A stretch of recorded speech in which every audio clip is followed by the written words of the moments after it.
Bismillahirrahmanirrahim. Assalamualaikum warahmatullahi wabarakatuh. Alhamdulillahilladzi hadana lihada wa ma kunna linahtadiya laula an hadanallah. Asyhadu an la ilaha illallah wahdahu la syarikalah wa asyhadu anna Muhammadan abduhu wa rasuluh la nabiyya ba'dah. Rabbi israh li sadri wa yassir li amri wahlul 'uqdatam min lisani yafqahu qawli. Baik, di sini saya Fatihil Gamalia Rohim dengan NIM 5302002000149 akan sedikit memaparkan atau menjelaskan mengenal dan mendalami filsafat pengantar filsafat Islam Al-Kindi guna ulangan tengah semester oleh dosen Farid Hasan SPHI MH. Oke, langsung saja. Di sini saya akan mulai dengan sedikit memaparkan mengenai biografi Al-Kindi. Nama lengkap Abu Yusuf Ya'qub Ibnu Sabah Ibnu Imran Ibnu Ismail Al-Ashad Ibnu Qais Al-Kindi.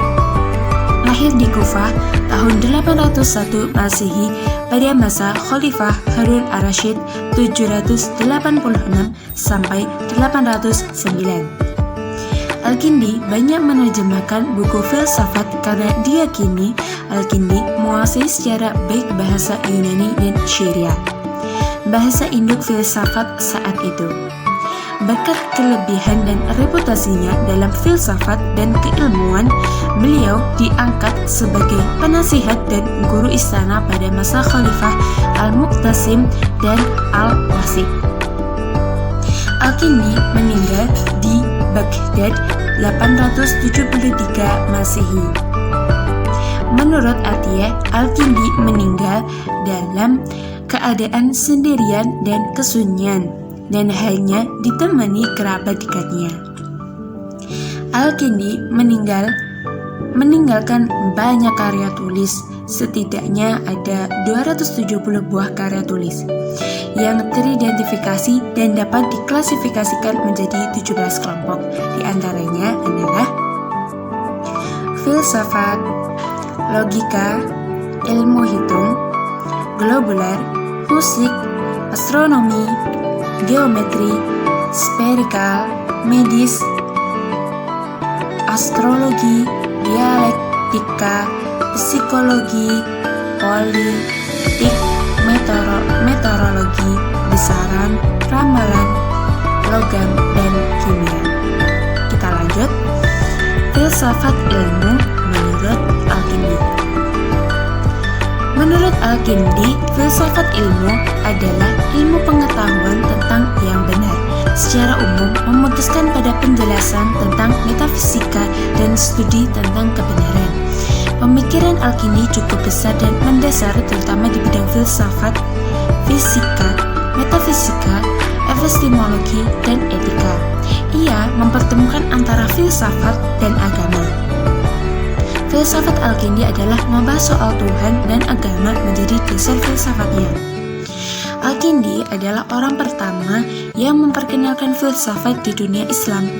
Sesungguhnya filsafat itu berusaha menyesuaikan antara akal dan wahyu. Dengan demikian, filsafat Al-Kindi adalah membahas soal Tuhan dan agama menjadi dasar filsafatnya. Dengan demikian, kerja filsafat yang dilakukan Al-Kindi adalah mengharmonisasi antara filsafat dan agama. Kemudian kita lanjut untuk menyelaraskan agama dan filsafat. Al-Kindi diberi gelar filosof bahasa Arab karena beliau orang pertama yang mengenal filsafat ke dalam pemikiran Arab. Menurut Atiyah, ada dua kesulitan yang dihadapi Al-Kindi. Kesulitan menghadapi filosof ke dalam bahasa Arab dan tantangan serangan yang dilancarkan oleh kalangan tertentu terhadap serangan filsafat.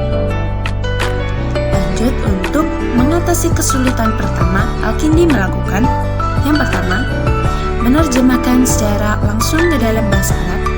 Yang kedua, mengambil alih istilah-istilah Yunani. Yang ketiga, menciptakan kata-kata istilah baru. Yang keempat, memberikan makna-makna baru pada istilah lama. Oke, untuk mengatasi kesulitan kedua, Al-Kindi menyelesaikan dengan beberapa tahapan. 1. Membuat kisah-kisah atau riwayat.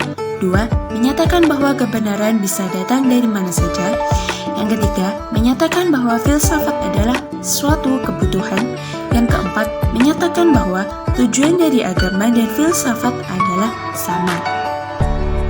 Kemudian yang terakhir adalah memfilsafatkan ajaran dan pemahaman agama sehingga selaras dengan filosofi.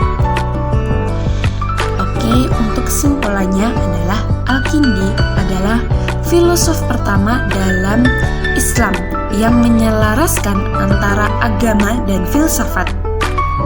Ia melicinkan jalan bagi Al-Farabi, Ibnu Sina, dan Ibnu Rushd. Ia memberikan dua pandangan berbeda. Pertama, mengikuti jalur ahli logika dan memfilsafatkan agama. Yang kedua, memandang agama sebagai sebuah ilmu ilahiyah dan menempatkannya di atas filsafat. Ilmu ilahiyah ini diketahui lewat jalur Nabi. Oleh karena itu, melalui penafsiran filosof, agama menjadi selaras dengan filsafat. Bagi Al-Kindi, filsafat adalah ilmu dari segala ilmu dan kearifan dari segala kearifan. Filsafat dalam pandangan Al-Kindi bertujuan untuk memperkuat agama dan merupakan bagian dari kebudayaan Islam. Cukup sekian dari saya. Apabila masih terdapat banyak kata-kata yang salah dan kurang berkenan, mohon dimaafkan yang sebesar-besarnya. Billahi taufiq wal hidayah. Bila bisa